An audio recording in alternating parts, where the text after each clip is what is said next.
Muy buenas tardes, queridos hermanos. Queremos darles la más cordial bienvenida a cada uno de ustedes a este servicio de adoración de este domingo. Esperamos que todos se encuentren bien y queremos enviarles una bendición desde acá, desde nuestra casa. Que Dios los guarde y Dios les bendiga. Vamos a tener una oración de invocación en este momento. Oremos. Señor, te damos gracias por la bendición de poder estar cerca de ti, Señor, a través de estos medios, por la bendición de tener a nuestra familia cerca, por estar sanos, Señor, y porque tú estás en total control de nuestras vidas, de nuestro universo. Gracias por nuestros hijos, por la provisión, por la iglesia, por el liderazgo de la iglesia, Señor, por la familia pastoral, por todas las actividades, las cosas que hemos hecho en estos días, en esta semana. Señor, te pedimos que pongas en nuestro corazón el deseo de crecer y de poder escuchar tu palabra, Señor, y adueñarnos de ella, Señor, escucharla, ponerla en nuestro corazón, Señor, y asimismo ponerla en práctica, Señor, para que el mundo vea quiénes somos, Señor, y que sepan quiénes somos. Te agradecemos por la vida que nos das, por todo lo que eres, Señor, en nuestras vidas, por la salvación, por tu Hijo Jesucristo. Padre, gracias por nuestra iglesia, nuestra familia, que es la Iglesia Bautista de Washington. Bendice a cada uno de nuestros hermanos que hoy se congregan, Señor, por este medio. Te lo agradecemos, te pedimos estas cosas en el nombre de Cristo Jesús. Amén. Amén. Hermanos, en nuestros anuncios queremos hacerles un recordatorio de que sigamos orando por los misioneros. Ustedes saben muy bien los nombres de algunos de ellos. No olvidemos que son aquellos los cuales nosotros en particular hemos adoptado. Y queremos recordarles el nombre de algunos de ellos. Hermanos, no dejemos de orar por los hermanos Jambés, por los hermanos Sidler, por los hermanos Parada en África, por los Camacho, por los Kennedy, por los Agüero, por los West, y también por la viuda de los hijos del hermano Ernesto Casacia, que en paz descanse. Y hermanos, adicionalmente queremos que sigamos orando por la Junta Internacional de Misiones, el IMB, y a la Junta Norteamericana de Misiones también, hermanos, el NAMB. También continúo orando por aquellos que están enfermos en nuestra iglesia y aquellos que conocemos. No dejemos de orar los unos por los otros. También en otros anuncios queremos hacerles recordatorio acerca de las opciones que tenemos de depósito para ofrendar y dar nuestros diezmos. La iglesia ha provisto por medio de estos anuncios la cuenta de la iglesia para que aquellos que estén a su alcance puedan depositar sus diezmos. Hermanos, entendemos que muchos de ustedes o de nosotros no estamos trabajando, y pues obviamente a aquellos que sí estén trabajando se les pide que en lo más posible puedan hacer uso de esta opción y puedan depositar sus diezmos y ofrendas de esta manera. Ustedes verán ahí el número de la cuenta en este anuncio. Vamos a orar en este momento por los misioneros, queridos hermanos. Oremos. Padre Celestial, te damos gracias infinitas, Señor, por permitirnos y darnos el privilegio, Señor, de elevar esta oración por nuestros misioneros. Gracias, Padre Santo, por sus vidas, porque los estás usando en lugares que nosotros ni nos imaginamos, Señor, pero allí estás tú con ellos. Te damos la gloria y la honra, Señor, porque sabemos de que tú estás cuidándolos, les estás proveyendo de todo lo que necesitan, Señor. Te suplicamos que los libres del mal, del peligro, de la maldad, Señor, y que ellos puedan seguir trabajando, Señor, en tu obra, llevando las semillas, Señor, de tu palabra a toda criatura, Señor. Gracias por ellos, por sus vidas, por sus familias, Señor, por sus hijos, Padre, que ayúdalos a que puedan tener ellos una casa donde vivir, que puedan tener alimentos, estudio para sus hijos, Señor. Cuídalos, Padre Santo, sé con ellos, protégelos, Señor, en el hueco de tu mano. Y gracias, Padre, porque ellos pueden estar haciendo ese trabajo, Señor.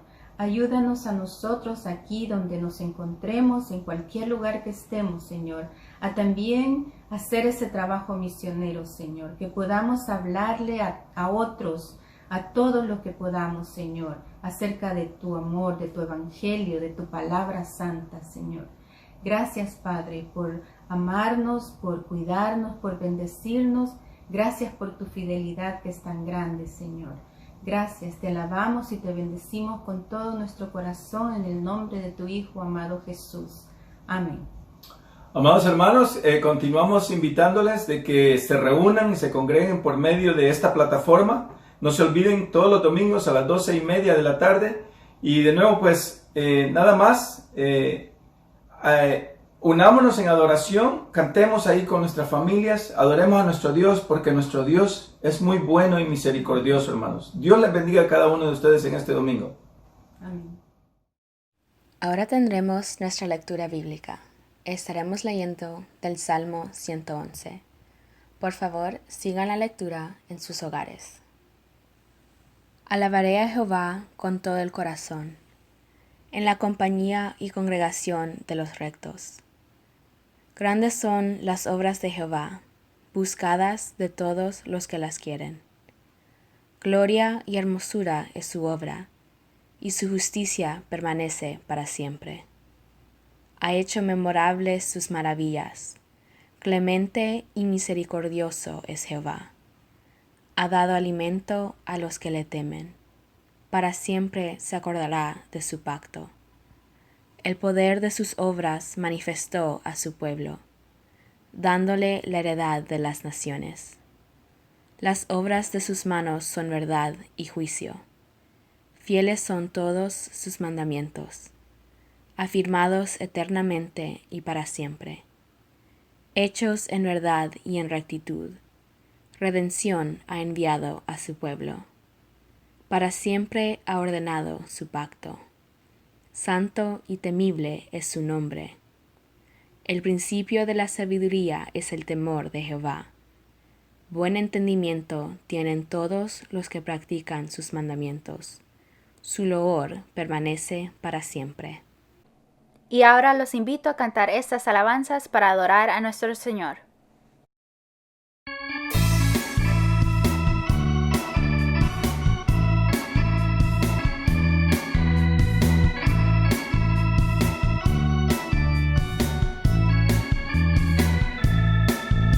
Has ungido a mí con óleo de gozo, me has dado un manto de alegría, una corona en vez de ceniza y gloria en lugar de aflicción. Me has ungido a mí con óleo de gozo, me has dado un manto de alegría, una corona en vez de ceniza y gloria en lugar de aflicción. Ahora tengo un propósito firme, alabarte con mi corazón, ofrecerte acciones de gracias por todo lo que eres en mí. Me has ungido a mí con óleo de gozo, me has dado un manto de alegría, una corona en vez de ceniza y gloria en lugar de aflicción. Me has ungido a mí con óleo de gozo, me has dado un manto de alegría, una corona en vez de ceniza y gloria en lugar de aflicción. Me deleito en tu presencia, de mi alma brota esta canción, pues son paz de mi vida vacía, llenándola de tu bendición. Me has ungido a mí con óleo de gozo, me has dado un manto de alegría, una corona en vez de ceniza y gloria en lugar de aflicción. Me has ungido a mí con óleo de gozo, me has dado un manto de alegría, una corona en vez de ceniza y gloria en lugar de aflicción. Y gloria en lugar de aflicción.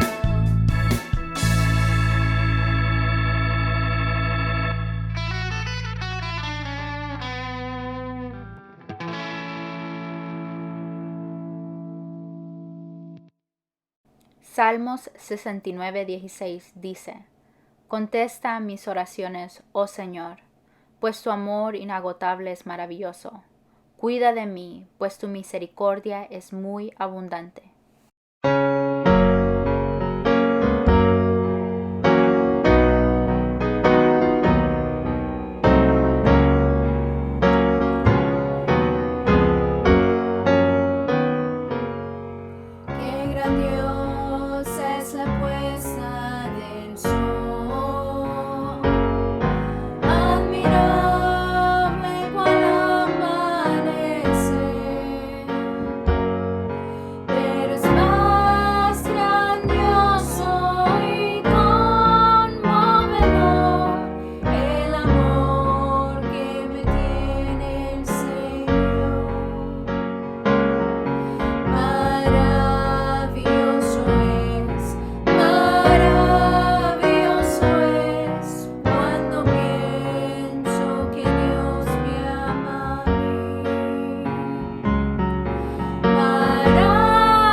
Job 25:2 dice, Dios es poderoso y temible, Él impone la paz en los cielos.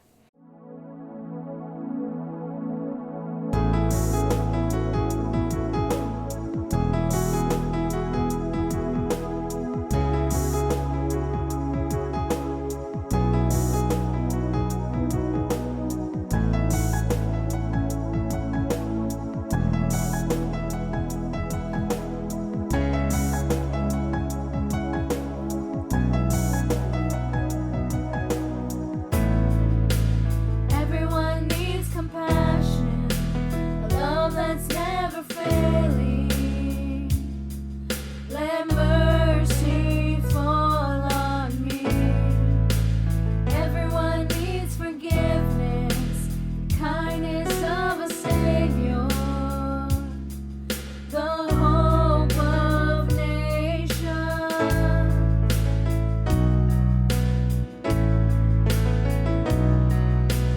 Savior, He can move the mountains. My God is mighty to save. He is mighty to save. Forever, author of salvation. He rose and conquered the grave. Jesus conquered the grave.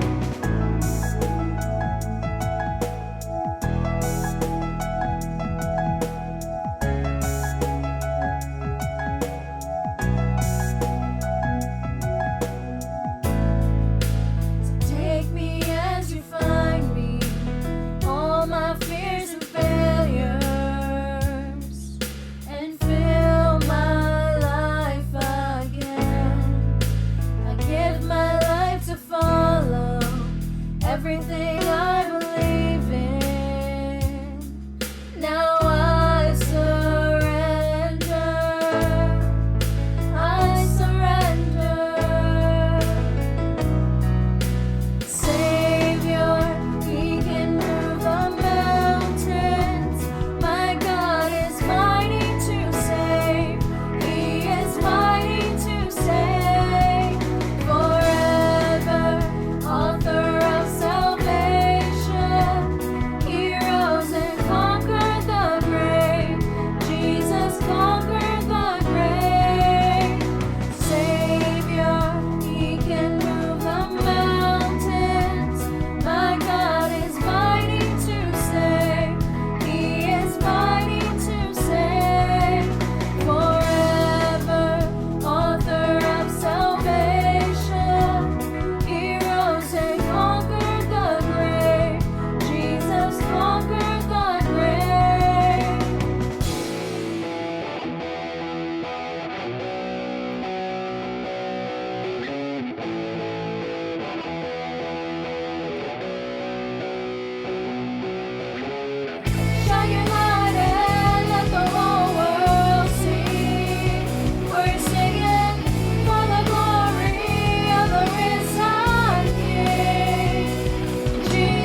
Oremos. Amante Padre Celestial que está en los cielos, Señor, gracias, Señor, por todo lo que nos has dado, Señor. Gracias, Señor, porque nos has cuidado, nos has guardado, Señor. Gracias, Señor, porque nos has bendecido, Señor. Gracias, Señor, porque nos diste esta oportunidad, Señor, para poder venir ante ti, Señor, para poder venir y adorarte a ti, Señor. Gracias, Señor, porque aunque no estamos físicamente juntos, Señor, nos diste esta oportunidad, Señor, para poder adorarte a ti, Señor, como un cuerpo en ti, Señor. Gracias, Señor, porque pudimos cantar estas alabanzas, Señor. Gracias por cada una de estas alabanzas, Señor. Sigue bendiciéndonos, Señor, y sigue cuidándonos, Señor, en estos momentos tan difíciles, Señor. Ayúdanos, Señor, a poder hacer todo lo que hacemos para tu gloria y tu honra, Señor. Por favor, Señor, que todo lo que hagamos, Señor, sea una alabanza a ti, Señor. Gracias, Señor, por cada momento, Señor. Gracias porque siempre estás con nosotros, Señor. Sigue bendiciendo este servicio, Señor. En el nombre de Cristo Jesús. Amén. Muy buenas tardes, amados hermanos. Una vez más, otro domingo más en el cual Dios nos permite transmitir este mensaje sanador y transformador a través de este medio, de esta plataforma que se llama YouTube y también por la plataforma de Pathways Baptist Church. Agradecemos a Dios la oportunidad que nos da de poder estar con ustedes nuevamente después de una semana quizás calurosa, pero llena de bendiciones, de cuidado del Señor, y gracias porque podemos encontrar nuevamente a través de este medio. Alabado sea el Señor. Saludamos a cada uno de ustedes, hermanos, que están en sus casas en este domingo, que siempre nos reencontramos a través de este medio, que no es el usual, es el inusual, pero Dios mediante pronto nos estaremos reuniendo en la voluntad del Señor, esperando de que esta pandemia vaya cediendo por la gracia de Dios y misericordia del Señor.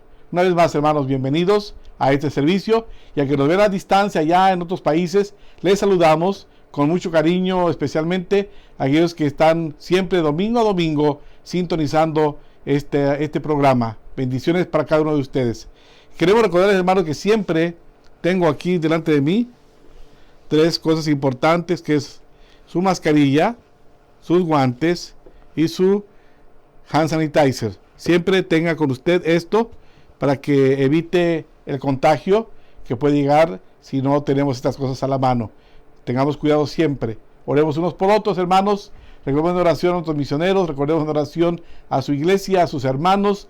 Gracias por los hermanos que me han estado enviando mensajes, dando palabras de ánimo y de bendición.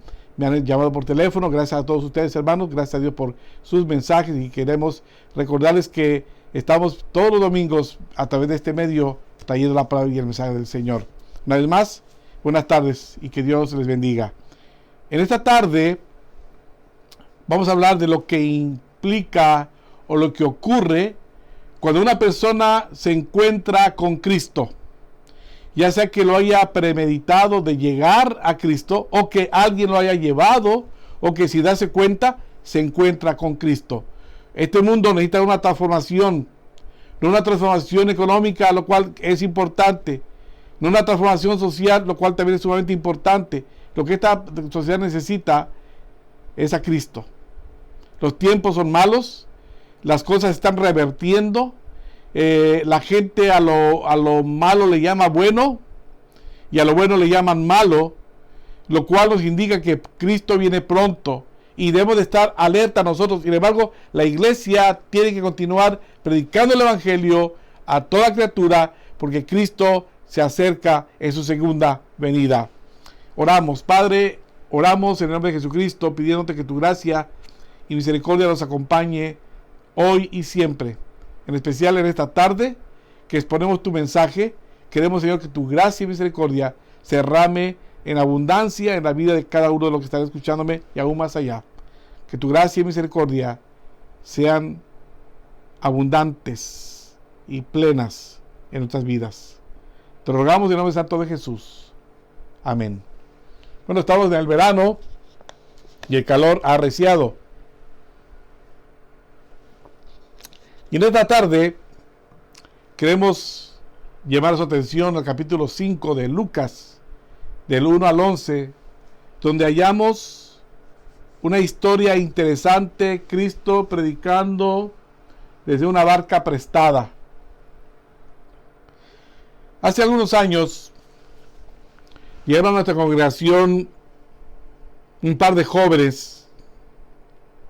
Venían de su país buscando refugio, escapando de la violencia, escapando tal vez de la pobreza, escapando del entorno que tal vez se ha vuelto complicado,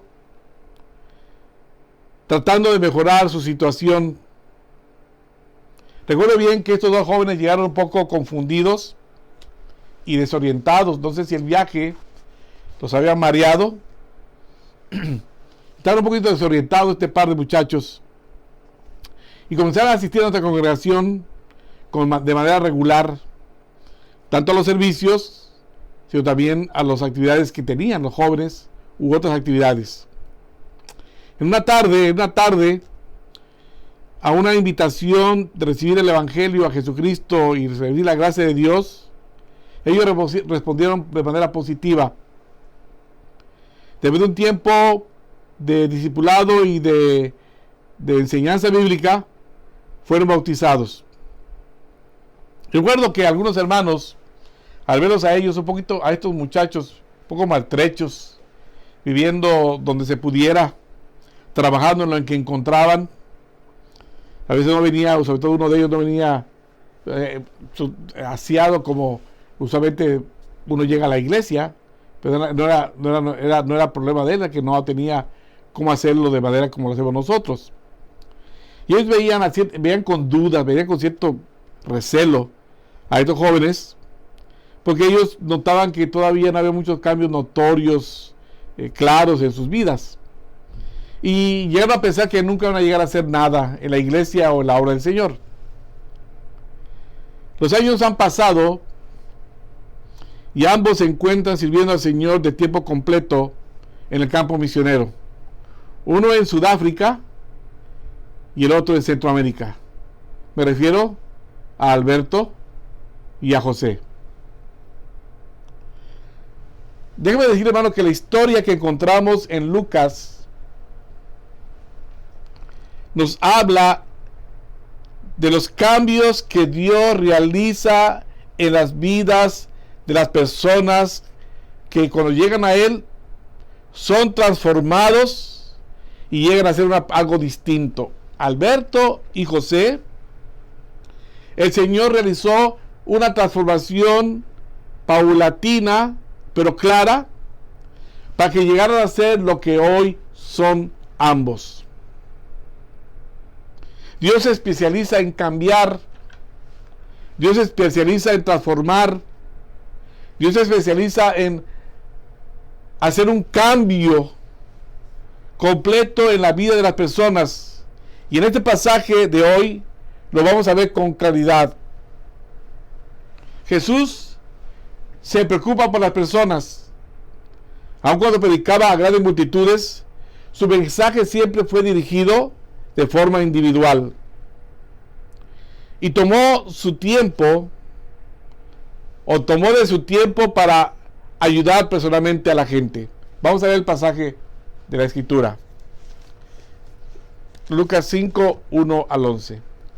Aconteció que estando Jesús junto al lago de Genesaret, el gentío se agolpaba sobre él para oír la palabra de Dios. Y vio dos barcas que estaban cerca de la orilla del lago, y los pescadores, habiendo descendido de ellas, lavaban sus redes. Y entrando en una de aquellas barcas, la cual era de Simón, le rogó que apartase de tierra un poco, y sentándose enseñaba desde la barca a la multitud. Cuando Jesús terminó de hablar, dijo a Simón: boga mar adentro y echad vuestras redes para pescar. Respondiendo Simón le dijo: Maestro, toda la noche hemos estado trabajando y nada hemos pescado, mas en tu palabra echaré la red. Y habiéndolo hecho, encerraron gran cantidad de peces, y su red se rompía. Entonces hicieron señas a los compañeros que estaban en la otra barca para que viniesen a ayudarles, y vinieron y llenaron ambas barcas de tal manera que se hundían. Viendo esto, Simón Pedro cayó de rodillas ante Jesús diciendo: apártate de mí, Señor, porque soy hombre pecador.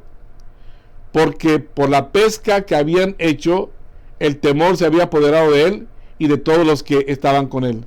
Asimismo de Jacobo y Juan, hijos de Zebedeo, que eran compañeros de Simón. Pero Jesús dijo a Simón: no temas, desde ahora serás pescador de hombres. Y cuando trajeron a tierra las barcas, dejándolo todo, le siguieron. Qué increíble historia, qué pasaje tan extraordinario de cómo una persona se encuentra con Cristo y su vida es transformada. A esto le llamo del fracaso a la victoria. Y tú dirás: ¿por qué del fracaso, pastor? Bueno, estos pescadores que Cristo encuentra habían intentado pescar y habían fracasado en sus intentos de obtener lo que estaban buscando, el producto que estaban buscando, toda la noche. Los peces que se capturan en el mar de Galilea o en el lago de Genesaret, como también se le conoce, se llaman Tristrameia sacra, que ya desapareció esta especie de pez, y Tristrameia simonis. Ellos son más o menos como de un pie de largo y son muy sabrosos. Bueno, ellos habían buscado este pez, el cardumen, y no pudieron capturar absolutamente nada. Se bajan de los botes y se encuentran lavando y extendiendo sus redes, ya que si no lo hacían, estas podrían podrirse y podrían romperse. Pero el relato que encontramos en Mateo de este mismo pasaje, sabemos que eran 4: Pedro, Andrés, Jacobo y Juan, los pescadores a quien él se dirigió y que eran de los primeros discípulos que fueron llamados por el Señor. Ellos se hallaban haciendo el oficio que sabían hacer muy bien, pescar, pero Jesucristo los llamaría para un oficio de tiempo completo totalmente diferente, aunque parecido. Es muy posible que al menos eran 7 de los discípulos de Jesucristo eran pescadores, por lo que dice Juan 21, 1 al 3. Ahí habla de 7 discípulos de Jesucristo que eran pescadores. Muy probable que 7 de los pescadores, de los discípulos de Cristo, eran pescadores. Los pescadores por lo general tienen cualidades muy interesantes y que usan en su oficio al trabajar en los mares. Bueno, yo tuve la oportunidad de vivir en Mazatlán, Sinaloa, y cerquita de donde vivíamos nosotros estaba donde vivían los pescadores. No sé por qué razón le llamaban la ciudad perdida. Decían que era muy complicado entrar ahí, que había mucha perdición. Yo fui varias veces y siempre fue recibido amablemente. Nunca vi lo que la gente decía. Quizás en otros momentos, en otras ocasiones quizás ocurría.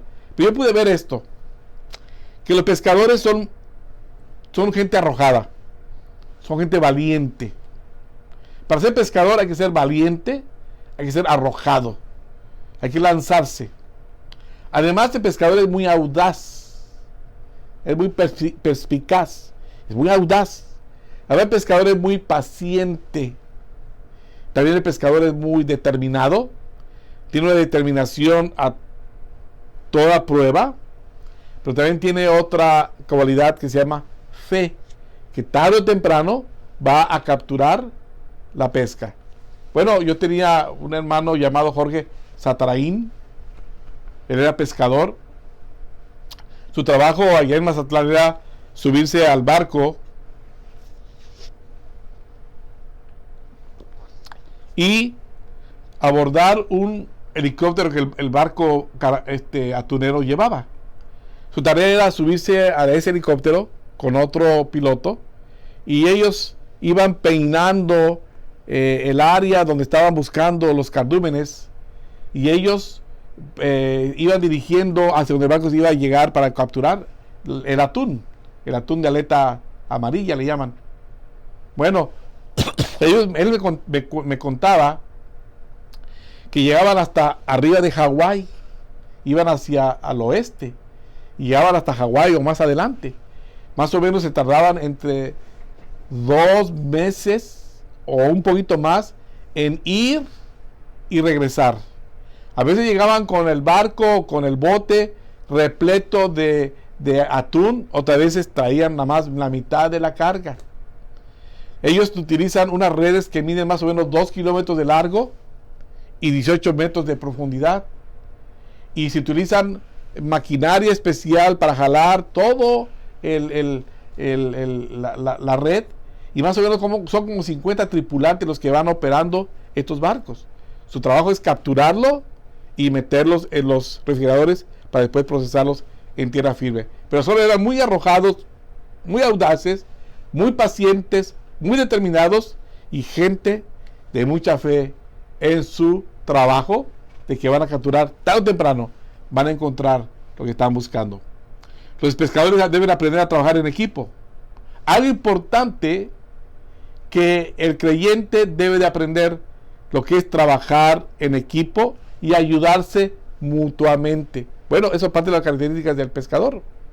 No en balde Cristo pidió que los siguieran pescadores, porque ellos trabajan en equipo y se ayudan mutuamente.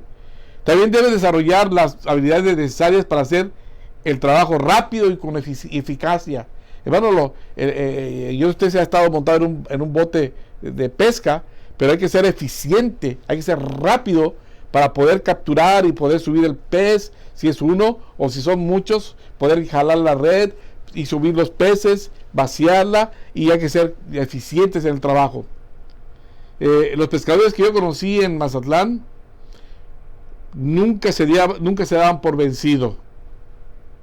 Pedro estaba trabajando, estirando las redes, secando las redes, mientras Jesús usaba su bote.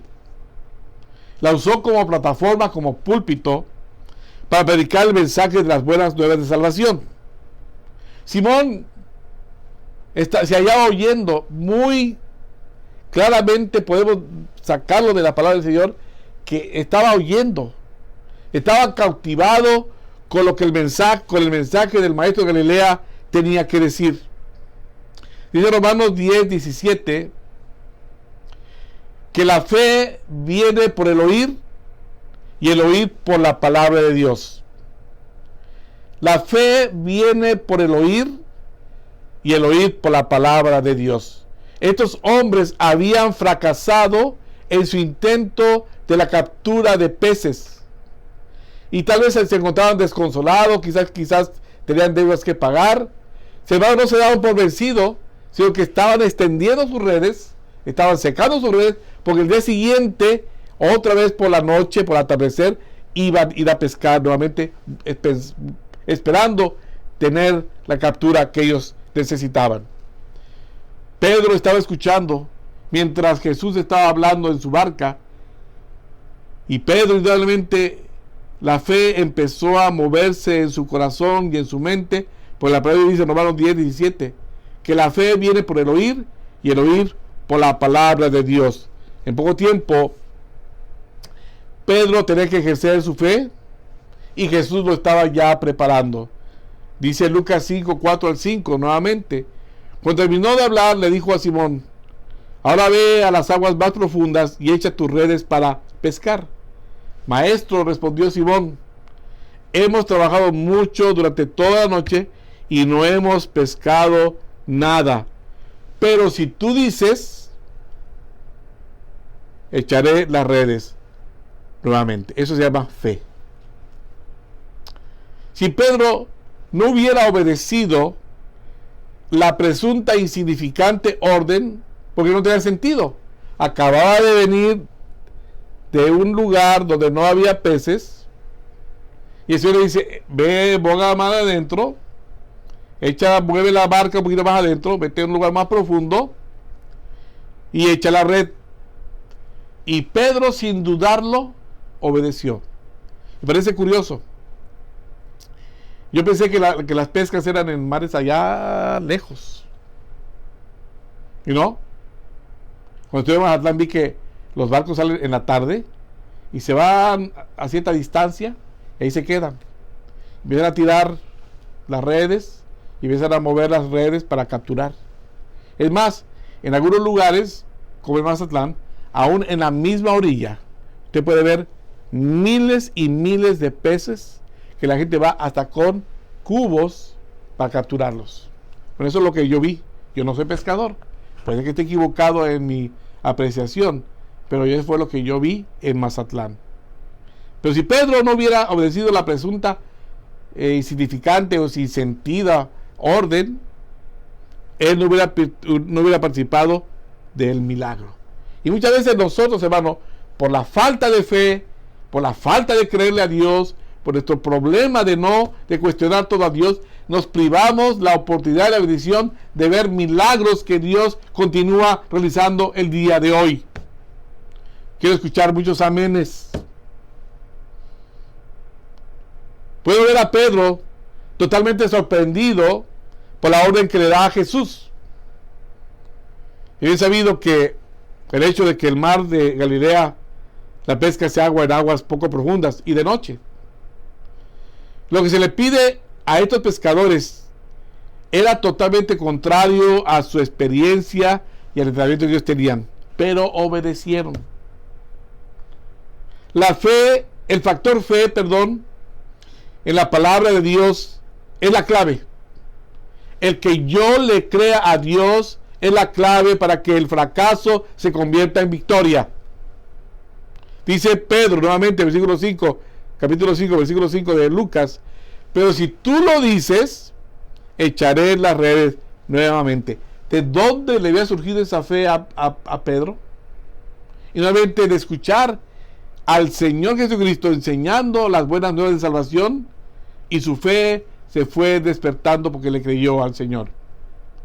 La importancia de la fe y la obediencia van de la mano. Es importante, hermanos, que nosotros en estos tiempos difíciles que vivimos le tengamos fe en el Señor, depositemos nuestra fe y confianza en Él. En tiempos difíciles que estamos viviendo, tenemos que creerle a Dios que Él tendrá cuidado de sus hijos, de su pueblo, y que Él va a proveer para que haya en nosotros lo necesario para salir adelante. Por eso la iglesia tiene que ser una iglesia de fe, una iglesia que le crea a Dios y que le entrega a Dios su corazón y su vida y lo que somos, esperando desde que Dios haga de nosotros, en medio de nosotros, su voluntad. Entonces, Pedro va del fracaso a la victoria. Simón, Zebedeo y Juan lo mismo. También nosotros, al encontrar a Cristo, estamos derrotados en pandemia espiritual, en pandemia de pecado. Sin embargo, Jesucristo nos encuentra en el camino y todo cambió. Porque nuestra victoria está en Cristo. Y nuestra victoria está cuando estemos delante del Señor, alabándole, glorificándole por toda la eternidad. Pero el segundo punto que quiero hablar, vamos a otro pasaje del mismo capítulo 5, de la historia de un leproso. Dice la palabra del Señor: sucedió que estando él en una ciudad, se presentó un hombre lleno de lepra, el cual, viniendo a Jesús, se postró con el rostro en tierra y le rogó diciendo: Señor, si quieres, puede limpiarme. Entonces, extendiendo él la mano, le tocó diciendo: quiero, sé limpio. Y al instante la lepra se fue de él. Y él le mandó que no dijese a nadie, sino: ve, le dijo, muéstrate al sacerdote y ofrece por tu purificación según lo que mandó Moisés, para testimonio de ellos. Pues es la historia que hemos oído muchas veces del hombre enfermo de lepra. de la enfermedad a la sanidad, de enfermo a sanado. Una persona que necesitaba un cambio también, una transformación, y era un leproso. Se dice actualmente que hay entre 7 a 10 millones de personas en el mundo con ese tipo de enfermedad que se llama lepra. La lepra ataca principalmente al sistema nervioso y las personas usualmente no sienten dolor. Cuando la afección se establece en el cuerpo, comienza a degenerarse el tejido corporal y el tejido interno, y las extremidades empiezan a deformarse y eventualmente se van desprendiendo del cuerpo. La tarea del sacerdote judío era examinar a la persona para determinar si tenía o no la enfermedad de la lepra. Levítico 13 y Levítico 14 hablan ampliamente de esta forma de operar del sacerdote, de cómo examinar el cuerpo de una persona para ver si era lepra o no, y también lo que tenía que hacer el leproso y lo que tenía que hacer la comunidad para mantenerse libre de este flagelo que era muy común en los tiempos de Jesucristo. A las personas que tenían lepra se le aislaba y no podía regresar hasta que fuera declarada limpia de la enfermedad. Y el único que lo podía declarar limpia de la enfermedad era el sacerdote, que lo veía, examinaba, veía las pruebas y decía que continuaba con la lepra o que estaba sano. Y el profeta Isaías utiliza la lepra como una imagen, como una metáfora, llamémosle así, para mostrar el pecado. Dice Isaías 1, 4 al 6. ¡Qué nación tan pecadora! Pueblo cargado con el peso de su culpa. Está lleno de gente malvada, hijos corruptos que han rechazado al Señor, han despreciado al Santo de Israel y le han dado la espalda. ¿Por qué buscas más castigo? ¿Se rebelarán para siempre? Tienen la cabeza herida y el corazón angustiado. Desde los pies hasta la cabeza están llenos de golpes, cubiertos de moretones, contusiones y heridas infectadas, sin vendajes ni ungüentos que los alivien. Oh, qué nación tan pecadora. Pueblo cargado con el peso de su culpa. Pareciera que está hablando a los tiempos de hoy. Y ciertamente lo está haciendo. Nuestra nación y muchas naciones son muy pecadoras y están cargados con el peso de su culpa. Y Isaías utiliza la lepra para mostrar el pecado. La lepra es una enfermedad que se inicia en la piel y poco a poco se va profundizando. No puede ser tratada con arreglos cosméticos o con tecitos. No puede ser tratada de una manera, como decía al principio, cosmética, hacer un arreglo, poner alguna pintura, poner una máscara, como le llaman a las mujeres. No. Tiene que ser tratada de una manera diferente. Jeremías 6:14 dice: ofrecen curas superficiales para la herida mortal de mi pueblo. Dan garantías de paz cuando no hay paz. Hermano, en este mundo, hoy en día, la gente tiene la lepra del pecado y ofrecen curas fáciles, superficiales, para una herida mortal que mata el alma. Hablan de paz cuando están en guerra. Hablan de tranquilidad cuando dentro de sí mismo hay un conflicto enorme contra Dios. Y ofrecen curas superficiales para una herida mortal como el pecado. Así como el pecado, la lepra se va extendiendo poco a poco, se va enraizando, va contaminando y la persona es aislada y puesta fuera del campamento. De la misma forma, los pecadores sin Cristo, perdidos, un día serán aislados en el infierno. Tristemente, el alma que pecare, esa morirá, pero el alma que pecare y no se arrepiente, no recibe la gracia de Dios, esa persona de manera irremediable, al estar infectada por el pecado totalmente, será echada al fuego del infierno. ¿Qué tan importante será para el pecador sin Cristo que recibe la gracia de Dios para quitarse la lepra del pecado? Por supuesto que es sumamente importante que un pecador sin Cristo reciba la gracia de Dios. El hombre de la historia que estamos leyendo no solo necesitaba un cambio, él deseaba un cambio en su vida. Fíjense lo que hace este hombre. Este hombre se acercó a Jesús porque él quería cambiar. Su voluntad fue buscar el remedio. Su voluntad, su deseo fue acercarse a quien él creyó que podía ayudarle a limpiarse de la lepra. Dice la palabra del Señor, cuando este hombre se le acerca, dice, Señor, si quieres, puedes limpiarme. No le dice, límpiame. Señor, si tú quieres, límpiame. Hermano, amigo, si usted necesita un cambio en su vida, pídale al Señor que lo cambie.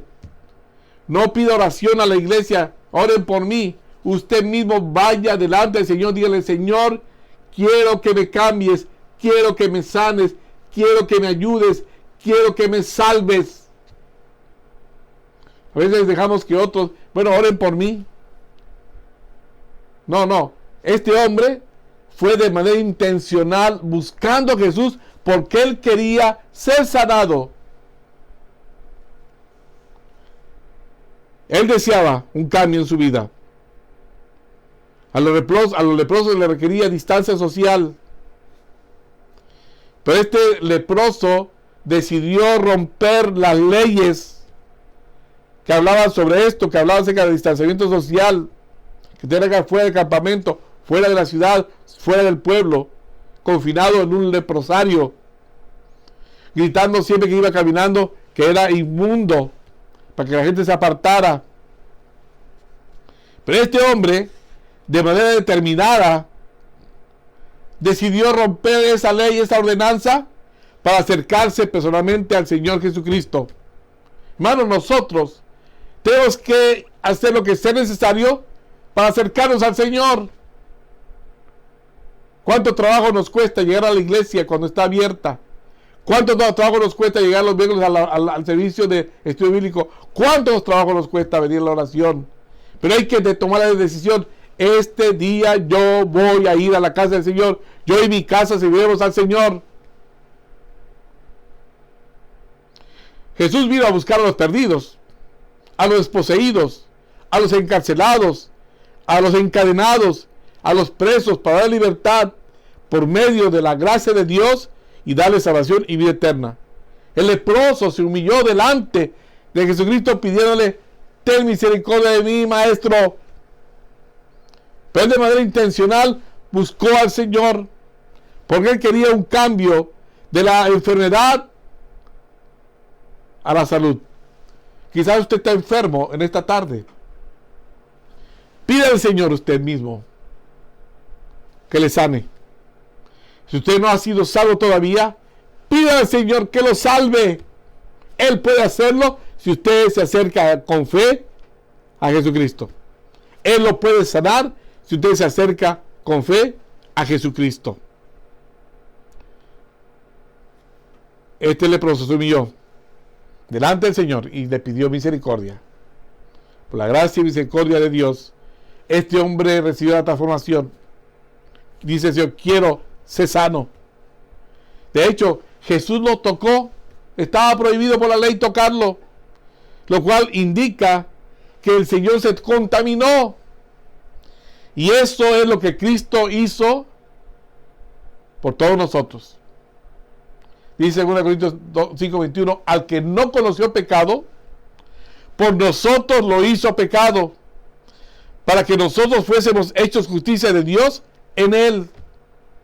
Dice Pedro, quien llevó él mismo nuestros pecados en su cuerpo sobre el madero, para que nosotros, estando muertos a los pecados, vivamos a la justicia, y por cuya herida fuiste sanados. En otra palabra, Cristo se hizo pecado por mí y por usted.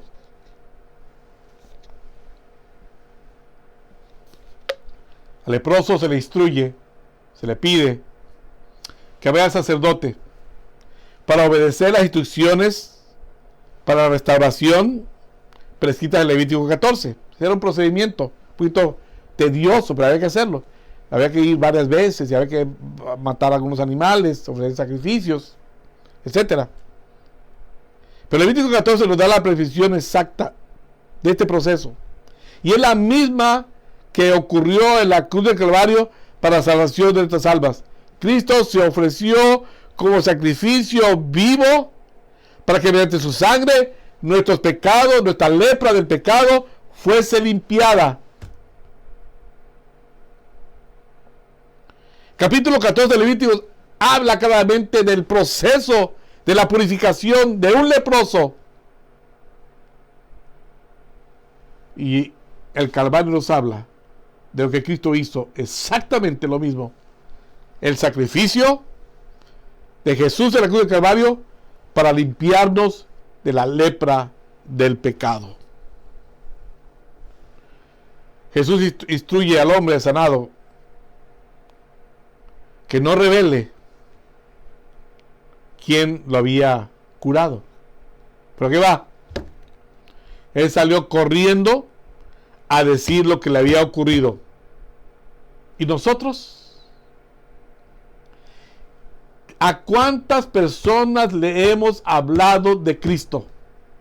¿A cuántas personas hemos compartido de lo que Cristo hizo en nuestras vidas? ¿A cuántas personas le hemos compartido, le hemos testificado el amor de Dios en nosotros y cómo ha cambiado nuestra forma de vivir y de ser? No me diga. Tal vez lo ha hecho. Y si lo ha hecho, gloria a Dios. Y si no lo hemos hecho, shame on you and shame on me. Qué pena que usted lo ha hecho. Qué pena que yo no lo he hecho. Al sacerdote le instruye. Cristo le dice, no le digas a nadie. No reveles quién te curó. ¿Pero qué va? Él, tan rápido como pudo, dijo lo que había ocurrido.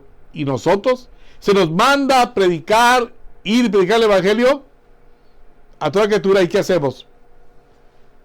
Nos callamos. Que lo haga otro. Que lo haga el otro hermano. Otros lo están haciendo por mí. Yo estoy aquí descansando de la fatigosa vida que llevo. Que otro lo haga por mí. Es más, para eso diezmo. Bueno, si es que diezma. Para eso ofrendo. Bueno, si es que ofrenda. Para que otros lo hagan. Para pagar por los tratados o las Biblias. Yo no tengo que hacerlo. Me limpio las manos como Pilato y no tengo que ver con ello. Hermanos, se nos manda ir y predicar el Evangelio a toda criatura. ¿Y qué hacemos nosotros? Nos callamos. Gracias a este leproso sanado, muchos vinieron a buscar a Jesús. Cuando nosotros le contemos a la gente lo que Cristo ha hecho por nosotros y vean en nosotros la transformación espiritual que hay en nosotros, la gente va a querer llegar a donde ocurrió el milagro. La gente va a querer llegar a Jesucristo. La gente va a querer llegar, oír el mensaje. ¿Qué es lo que pasó contigo? Eso es lo que pasó el leproso. El leproso lo contó y mucha gente llegó a escuchar el mensaje de salvación. Capítulo 5, versículo 17 al 26. Esto lo voy a leer. Un pasaje largo. Jesús sana a muchos. Dice el versículo 15 que la fama de Jesús se tenía más y más y se veía mucha gente para escucharle y para que le sanase de sus enfermedades. Mas él se apartaba a lugares desérticos y oraba. Y después regresa a Capernaum. En Capernaum encontramos la historia de un paralítico. Aconteció un día que él estaba sentado y estaba sentado los fariseos y doctores de la ley, los cuales habían venido de todas las aldeas de Galilea y de Judea y Jerusalén, y el poder del Señor estaba con él para sanar. Entonces viene el hombre paralítico, pero él no viene, lo traen. Jesús regresa a Capernaum y las multitudes se agolpaban para verlo sanar y para escuchar sus enseñanzas. Pero ahora están los escribas, los fariseos, los líderes religiosos llegando de Jerusalén y de todas las aldeas para investigar lo que estaba ocurriendo. ¿Estaban haciendo lo correcto? Por supuesto. Era correcto lo que estaban haciendo los fariseos, los escribas, los líderes religiosos, todos los sacerdotes, para ver lo que estaba pasando, porque era obligación, responsabilidad de ellos, prevenirse de los falsos profetas, de que no desviaran al pueblo de la ley mosaica. Deuteronomio 13 y Deuteronomio 18 vemos la prescripción acerca de por qué tenían que estar vigilando que acuerda que llegaba a predicar. Y Cristo no era la excepción. Cristo era el que estaba enseñando. Traía algo diferente. La gente estaba siendo sanada. La gente estaba viendo que estaban ocurriendo milagros.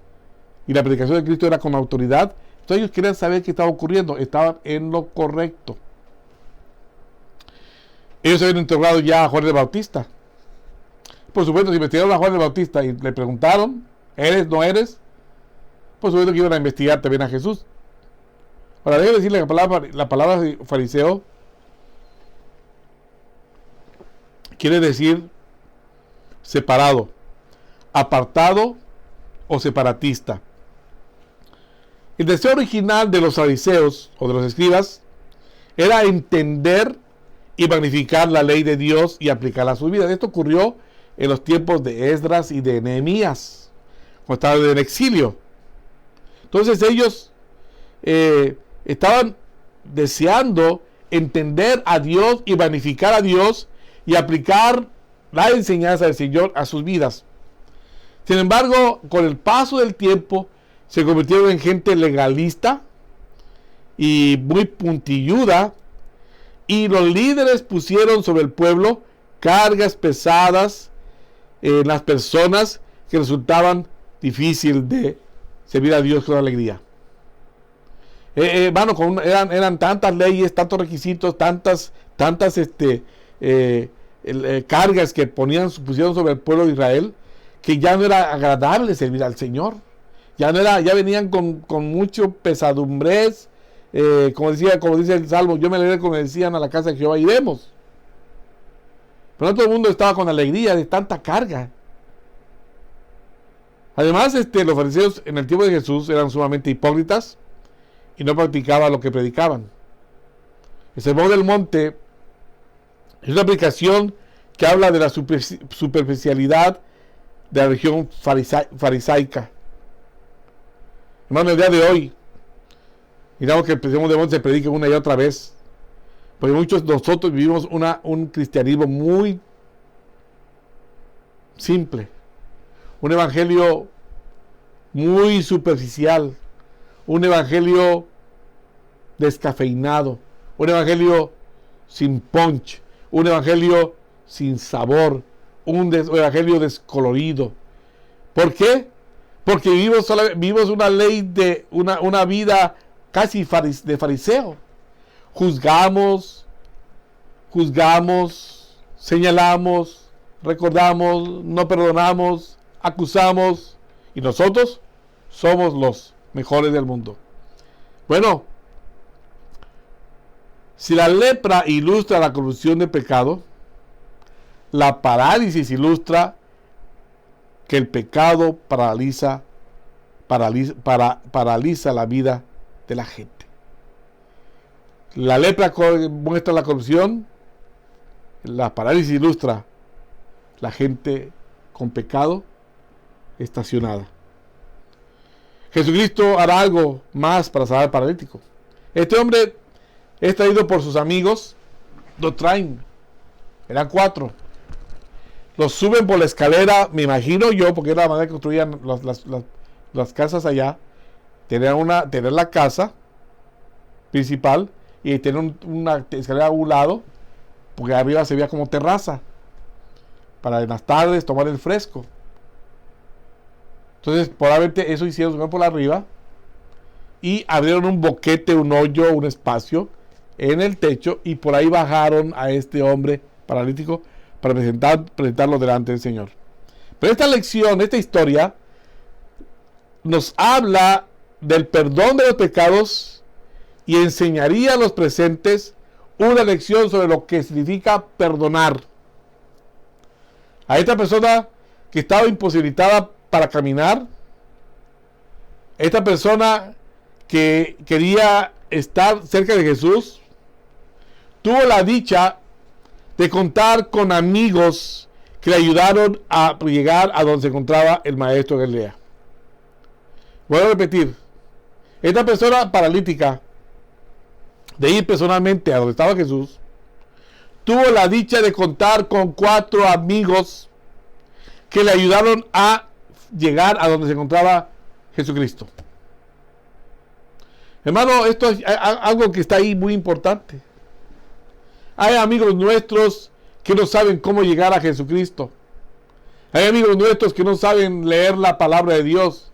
Hay amigos nuestros que no entienden. Hace rato estaba hablando con un amigo de la infancia llamado Jorge Pérez Arciniega. Hace muchos días que no nos vemos, nos criamos de niños y jovencitos, de adolescentes, de teenagers. Y entre las cosas que me dijo, sé que tú eres un pastor evangélico. Digo, es verdad, lo soy. Dice, bueno, mi hermano Joel es el brazo derecho del pastor en la primera iglesia bautista de Jalapa. Está muy activo. Pero mis demás hermanos visitamos la iglesia de vez en cuando. Ahí mismo yo aproveché la oportunidad y le dije, Jorge, por favor, toma el ánimo y acércate de lleno a la iglesia y comprométete a servir al Señor en la iglesia. No me respondió.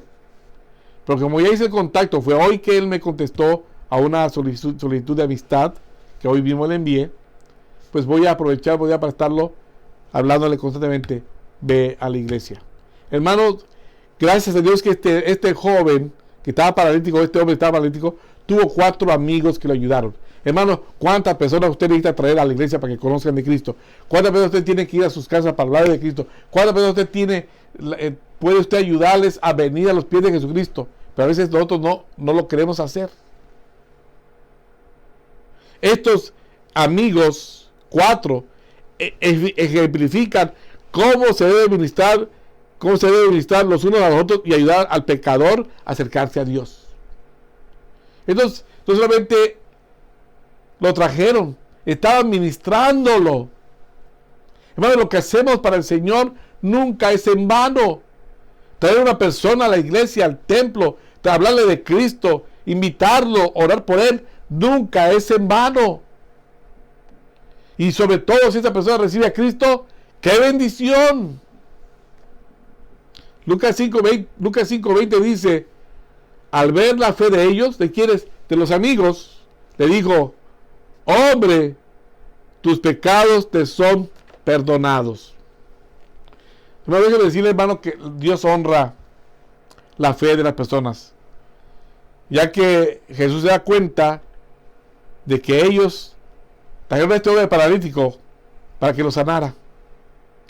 Si recuerdan, los 4 amigos no se desanimaron al ver que era difícil entrar porque había mucha gente, sino que suben al techo por una escalera y hacen esta abertura, este boquete, y bajan de alguna manera al amigo para ponerlo delante de Cristo. Qué trágico es cuando la gente estorba el camino, cuando el camino es estorbado para que otros se acerquen a Cristo. Qué trágico es cuando la gente estorba el camino de otros que quieren acercarse a Dios. Nada los detuvo ya que abrieron un espacio en el techo para bajar a su amigo delante de Cristo. Pero es trágico que al verlo estorbo nadie haga nada. Que al ver la imposibilidad de la distancia o del frío o del calor o cualquier cosa, no hagamos algo para acercar a la gente a Cristo. A veces la pandemia es una excusa para muchos de nosotros para no acercarnos a Dios o para mantenernos alejados. Se dice que la iglesia se ha enfriado. Bueno, yo no sé usted, pero usted tiene una Biblia en su casa y no la lee y la palabra de Dios no le inyecta el calor del Espíritu Santo en su vida, algo está mal con usted. Porque a pesar de la pandemia, nosotros tenemos que es un obstáculo para acercarnos al Señor, figuradamente hablando. Siempre habrá alguien que lo empuje a acercarse al Señor. Y si no es usted mismo, tiene que ser un hermano. Y si no es ninguno de los dos, la palabra de Dios misma tiene el poder para acercarnos a Dios si intencionalmente la leemos.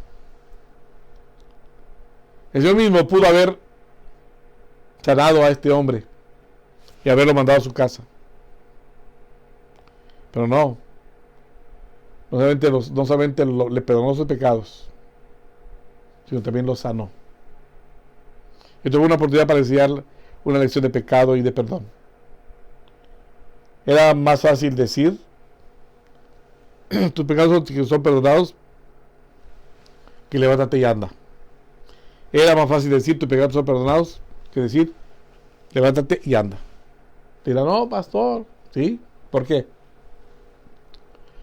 Porque nadie podía probar si sus pecados realmente fueron perdonados o no. ¿Cómo lo podían probar? Era más fácil decir tus pecados son perdonados que decir levántate y anda. Porque nadie podía probar si sus pecados realmente fueron perdonados o no. Jesús toma el camino más difícil, sanando el cuerpo del paralítico, para que los testigos se dieran cuenta del poder de Jesucristo.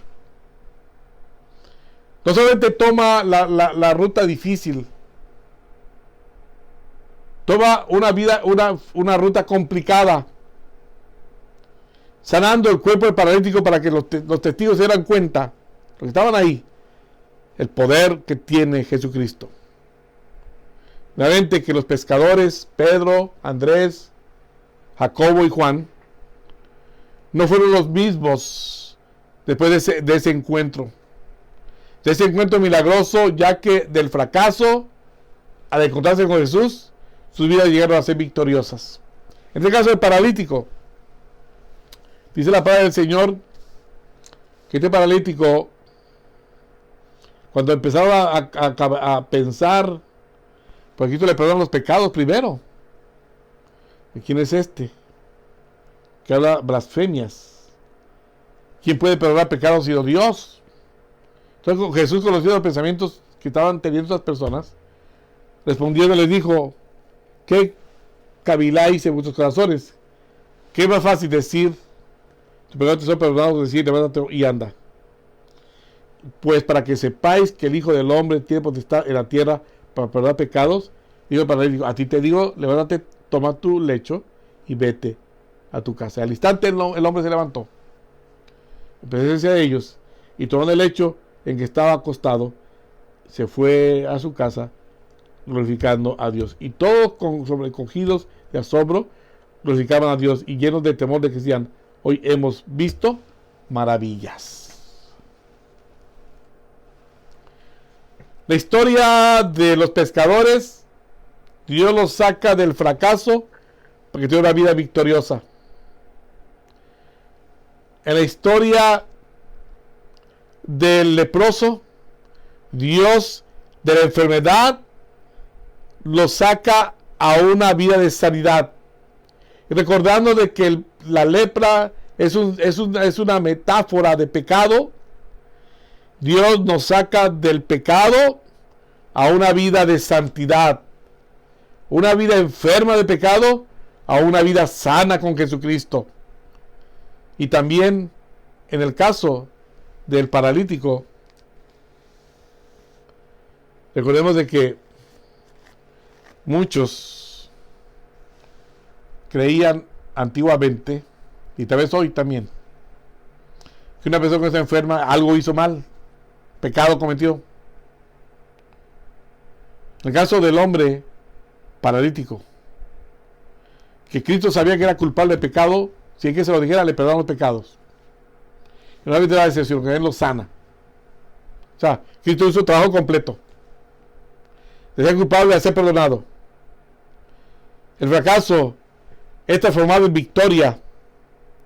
Una vida llena de enfermedad, de pecado, puede ser transformada, sanada por completo por el simple acto de la fe en Jesucristo. Una vida llena de culpa, llena de pecado, puede ser perdonada y puede ser sanada al mismo momento.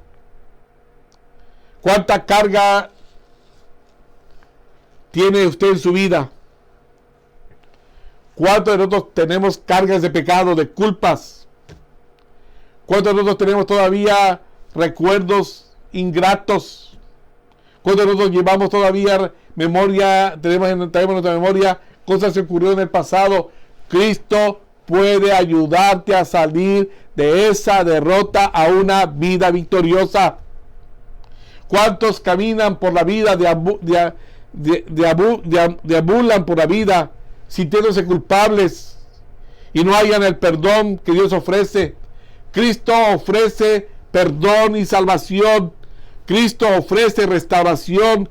Cristo ofrece rescate. Cristo ofrece que todo aquel que viene a Él, Él no lo va a echar fuera. Cristo ofrece una vida diferente. Cristo ofrece una vida transformada. Cristo ofrece una vida victoriosa. Cristo ofrece una vida que, a pesar de las circunstancias, somos más que vencedores. Cristo ofrece una vida plena. Cristo ofrece una vida de alegría y de gozo en el Señor. Cristo ofrece más que eso. Cristo ofrece vida eterna allá con Él en el cielo por toda la eternidad.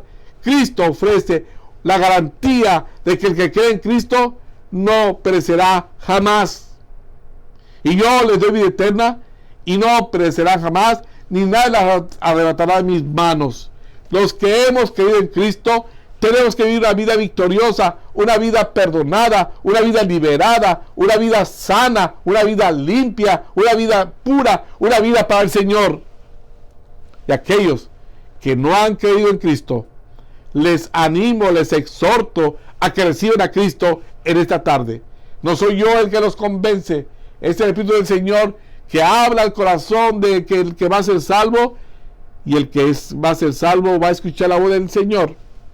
Abra su corazón y dígale sí a Cristo y reciba la gracia que solamente Dios le puede dar a usted. Nadie más salva, solo Cristo salva. A Él sea la gloria eternamente y para siempre. Amén. Amén. Hermanos amados,